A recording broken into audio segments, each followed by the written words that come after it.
శ్రీమాత్రే నమః. శ్రీగురుభ్యో నమః. ధ్యానం వందే శంభోమాపతిం సురగురుం వందే జగత్కారణం వందే పన్నగభూషణం మృగధరం వందే పశూనాం పతిం వందే సూర్యశశాంకమన్యనయనం వందే ముకుందప్రియం వందే భక్తజనాశ్రయం చ వరదం వందే శివం శంకరం. ముందుగా 2025 మార్చి నెలలో జరగబోయేటువంటి మేషరాశి నుండి మీనరాశి వరకు మాస ఫలితాలు ఇప్పుడు చెప్పుకోబోతున్నాం. ఇప్పుడు మీనరాశి ఫలితాలు ఈ మార్చి నెలలో మీనరాశి వాళ్ళకి ఏ విధంగా జరగబోతుందో చూద్దాం. ఈ మీనరాశి వాళ్ళకి జన్మలగ్నంలో రాహువు, బుధుడు, శుక్రుడు ఇప్పటికే ఈ మీనరాశిలో సంచరిస్తూ ఉన్నాయి.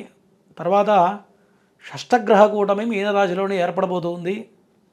మరి దీనివల్ల వీళ్ళకి ఎప్పటికే శని ప్రభావం ప్రారంభమైంది, ఏలినాడు శని ప్రారంభమైంది. మరి జన్మలగ్నంలోకి శని రావడం వల్ల రకరకాల కష్టాలు ఇక్కడి నుంచి కౌంట్డౌన్ స్టార్ట్ అయినట్లు లెక్క.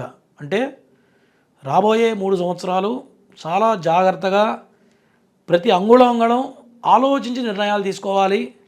ఫైనాన్షియల్గా ఎవరిని నమ్మకూడదు. అంటే అయిన వాళ్ళని కానీ, తోటి వాళ్ళని కానీ, స్నేహితులను కానీ, బంధువులను కానీ, బాగా నమ్మకమైన వ్యక్తులైనా సరే నమ్మి ఎంత నమ్మకస్తుడైనా సరే నమ్మి గనక ముందుకు వేస్తే ఖచ్చితంగా మోసపోవడం జరుగుతుంది. ఫైనాన్షియల్గా ఎటువంటి నిర్ణయాలు తీసుకున్నా, కొత్త వ్యాపారాలు ప్రారంభం చేసినా 100కి 100% నష్టం తప్ప లాభం అనేది ఎక్కడ ఏ కోశాన ఏ యాంగిల్లో కూడా కనపడట్లేదు.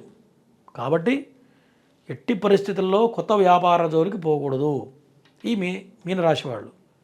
దాంతోపాటు లగ్నంలో రాహు ఉండడం వల్ల కొంత మొండి నిర్ణయాలు మూర్ఖత్వంగా తీసుకుంటారు. ఎట్లా ఉంటుందంటే వాళ్ళు చేస్తున్న తప్పని వాళ్ళకి తెలుసు. నాలాంటి వాడు చెప్తే కూడా మైండ్కి ఎక్కదనమాట. కాబట్టి ఇటువంటి మొండి నిర్ణయాలు తీసుకోవడం వల్ల ఈ మీనరాశి వాళ్ళకి కొన్ని ఇబ్బందుల్లో ఇరుక్కునే అవకాశాలు చాలా గట్టిగా కనపడుతున్నాయి. తర్వాత ఆరోగ్యపరంగా కొంత జాగ్రత్తలు అవసరం. వాహన ప్రమాదాలు సూచిస్తూ ఉన్నాయి. వాహనాల మీద చాలా జాగ్రత్తగా ఉండాలి. మరి 2 వీలర్ డ్రైవింగ్ అనేది పనికిరాదు. ఆ విషయంలో చాలా జాగ్రత్తగా ఉండాలి. తర్వాత భార్యాభర్తల మధ్య కొంత విభేదాలు సూచిస్తూ ఉన్నాయి. కాబట్టి అటువంటి వ్యవహారాల్లో భార్య కోపం వస్తే భర్త తగ్గాలి, భర్త కోపించడం భార్య తగ్గాలి. అట్లా కాకుండా మొండి పట్టుదలకు పోయి కోపతాపాలకు పోయి కనుక వాదన పెరిగితే చెరకు దిక్కయ్యే అవకాశాలు ఈ మీనరాశి వాళ్ళకి కనపడుతూ ఉన్నాయి. అట్లాగే కొంత దుర్వ్యసనాలకి అలవాటు పడే సూచనలు కనపడుతున్నాయి. అది వయసు చిన్న పెద్ద తారతమ్యం అనేది ఉండదు. మీనరాశి వాళ్ళు ఎవరైతే ఉన్నారో వీళ్ళు ఏదన్నా చెడు అలవాట్లకి అలవాటైతే ఈ కాలంలో దాంట్లోంచి బయటికి రావడం కష్టం. డ్రగ్స్ కానివ్వండి, ఈ లిక్కర్ కానీ ఇటువంటివి కనుక అలవాటైతే మరి దాంట్లో కొంత ఇబ్బందులు ఎదుర్కొనే అవకాశాలు కనపడుతున్నాయి. మరి కారాగృహ బంధన కూడా కనపడుతుంది. కాబట్టి కొంత జాగ్రత్తగా ఉండాలి. అటువంటి అలవాట్లు ఉన్న వాళ్ళు ఎవరైతే ఉన్నారో ఆ వాళ్ళు మాత్రం చాలా జాగ్రత్తగా ఉండడం అనేది చెప్పదగ్గ సూచన ఈ యొక్క మీనరాశి వాళ్ళకి. తరువాత మరి ధనం వస్తుంది. ఎంత ధనం వచ్చినా ₹1 కూడా సరిపోదు. ఎంత చెట్టుకు అంత గాలన్నట్టుగా ఎన్ని కోట్ల రూపాయలు వచ్చినా వాటి తగ్గ స్థాయిలో ఖర్చు అవుతూ ఉంటుంది. కాబట్టి మరి డబ్బు విషయంలో చాలా జాగ్రత్తగా ఉండాలి. అప్పులు చేయకూడదు. ఉన్నంతలో సర్దుకొని వెళ్ళడం అనేది చెప్పదగ్గ సూచన. ఎట్లా ఉంటుందంటే ఈ సమయంలో ప్రతిదీ అవసరంలాగానే ఉంటుంది. ప్రతిదీ ఇది తప్పదు అనిపిస్తుంది. ఖర్చు పెట్టాల్సిన పరిస్థితులు వస్తాయి. దీనివల్ల అప్పుల పాలైపోవడం, అంటే వచ్చే సంపాదన కన్నా ఖర్చు ఎక్కువ ఉంటుంది. దానివల్ల ఇంకా అప్పులు చేసి ఖర్చు పెట్టేటువంటి పరిస్థితులు గోచరిస్తూ ఉన్నాయి ఈ మీనరాశి వాళ్ళకి. తర్వాత సంతానపరంగా ఎవరైతే సంతానానికి ప్రయత్నాలు చేస్తున్నారో వాళ్ళకు కొంత వ్యతిరేకమైన కాలం. కాబట్టి ఈ యొక్క 2 మాసాల పాటు వ్యతిరేకంగా ఉంది. కాబట్టి ఏప్రిల్ తర్వాత కనుక సంతాన ప్రయత్నాలు చేసేవాళ్ళు ఏప్రిల్ తర్వాత కనుక ప్రయత్నాలు చేస్తే సంతానపరంగా సఫలీకృతులు అవుతారు. ఈ లోపల చేయడం వల్ల కొన్ని రకరకాల అనారోగ్య సూచనలు కనపడుతున్నాయి. కాబట్టి ఈ విషయంలో జాగ్రత్తగా ఉండాలి. తర్వాత అష్టమాధిపతి శుక్రుడు ఉండటం వల్ల కొంత కొత్త పరిచయాలు, నూతన పరిచయాలు, మరి వృత్తిలో పరిచయాలు, వ్యాపారంలో పరిచయాలు ఏర్పడతాయి. వాళ్ళు వచ్చి కొంత ప్రలోభ పెడతారు. అంటే ఏదో జరుగుతుంది, ఇది చేస్తే ఏదో వస్తుంది, దీనివల్ల ₹1,00,00,000 వస్తాయి, ఇట్లా మభ్యపెడుతూ ఉంటారు. దీనివల్ల సహజంగా మనిషి సహజంగా ఆశాజీవి కాబట్టి ఈ ఆశతో ఏదో కొత్త ప్రయత్నం చేద్దాం, ఏదో అద్భుతం సృష్టిద్దామని చెప్పి ఒక అడుగు ముందుకు వేయడం, మరి అక్కడ దెబ్బతింటాం. ఎందుకంటే రాహు ఏం చేస్తాడంటే లేని దాన్ని ఊహింపజేస్తూ ఉంటాడు. అంటే ఇది చేస్తే ₹1,00,00,000 వస్తాయని ఎవరైనా చెప్పారనుకోండి, నమ్మేస్తాం సహజంగా.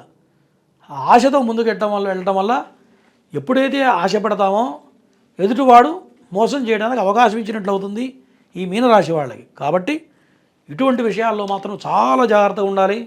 ఎవరి మాటలు నమ్మకూడదు, మనం ముందే చెప్పుకున్నాం. కాబట్టి కొత్త వ్యాపారాలు కానీ, కొత్త స్నేహితులను కానీ ఎవరి మాటలు కూడా నమ్మకుండా ఈ రాబోయే 3 సంవత్సరాలు జాగ్రత్తగా ఉండాలి. ప్రధానంగా ఈ మాసం మాత్రం ప్రతి నిర్ణయం కూడా ఆలోచించి ఆచితూచి అడుగులు వేయాలి. ఈ యొక్క షష్టగ్రహ కూటమి మీనరాశిలో ఏర్పడుతుంది కాబట్టి, అంటే ఏదో జరిగిపోతుందని చెప్తున్నా, అది కరెక్ట్ కాదు. కానీ ఈ యొక్క మాసం మాత్రమే జాగ్రత్తగా ఉండాలి. ఎందుకంటే షష్టగ్రహ కూటమి అనేది అంటే తరచుగా రాదు, కానీ ఎప్పుడన్నా ఒకసారి వస్తుంది. ఆ షష్టగ్రహ కూటమి ఎన్నాళ్ళు ఉంటుందా అంటే మహా ఉంటే 15 రోజులు ఉంటుంది. ఈ 15 రోజులు ఏం జరగదు. కాబట్టి ఈ 15 రోజులు, ఈ మార్చి నెల మాత్రం మరి నేను చెప్పినటువంటి జాగ్రత్తలు పాటించినట్లయితే ఈ మీనరాశి వాళ్ళు చెబుతున్న ఇబ్బందుల నుంచి బయటపడడానికి ఇవి దోహదపడతాయని చెప్పుకోవచ్చు. తరువాత సినీ రంగ ప్రముఖులకి మంచి అనుకూలంగా ఉంది. మరి పెట్టుబడి పెట్టి మరి చిన్న షార్ట్ ఫిల్మ్స్ చేసేవాళ్ళు కొంతమంది ఉంటారు. వాళ్ళు మాత్రం తొందరపాటు పనికిరాదు, ఇన్వెస్ట్మెంట్ అనేది పనికిరాదని చెప్పాం. కాబట్టి ఓన్లీ ఇన్వెస్ట్మెంట్ లేకుండా ఎవరన్నా పెట్టుబడి పెట్టినట్లయితే వీళ్ళు ఓన్లీ వర్కింగ్ పార్ట్నర్ లాగా చేసినట్లయితే కలిసి వస్తుంది. కాబట్టి సినీ రంగంలో ఉన్న వాళ్ళు తప్పనిసరిగా ఇది గుర్తుపెట్టుకోవాలి. ఇన్వెస్ట్మెంట్ లేకుండా ఓన్లీ ఎటువంటి ప్రయత్నం చేసినా బాగుంటుంది. ఇన్వెస్ట్మెంట్ పెడితే మాత్రం నష్టపోవడం 100కు 100% సూచిస్తుంది. కాబట్టి ఇన్వెస్ట్మెంట్స్లో చాలా జాగ్రత్తగా ఉండాలి. షేర్ మార్కెట్ వాళ్ళు కూడా చాలా జాగ్రత్తగా ఉండాలి. దేంట్లో పెట్టినా ₹1 మిగలదు. కాబట్టి షేర్ మార్కెట్ కానివ్వండి, సినీ రంగంలో కానీ, రాజకీయాల్లో ఉన్న వాళ్ళు కూడా చాలా జాగ్రత్తగా, డబ్బుల విషయంలో చాలా జాగ్రత్తగా ఉండడం అనేది చెప్పదగ్గ సూచన.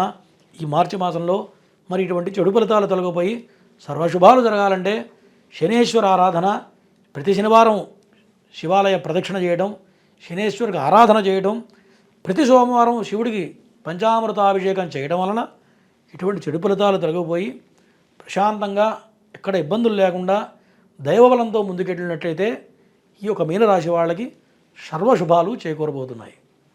ప్రతి మాస ఫలితాలు వేరు, ఈ మార్చి ఫలితాలు వేరు.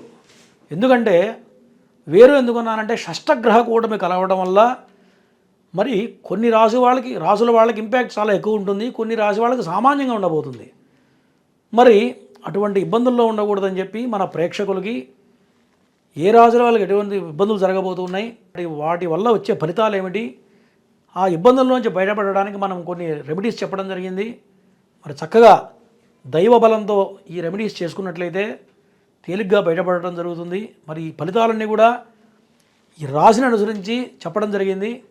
ఇది కాకుండా వాళ్ళ జన్మ రాశిలో, జన్మ లగ్నంలో ఈ గ్రహాలు కనుక ప్రభావవంతంగా ఉన్నట్లయితే ఫలితాలు తక్కువ ఉంటాయి. గ్రహాలు మంచి పొజిషన్లో ఉంటే కనుక తక్కువ ఉంటుంది ఫలితం.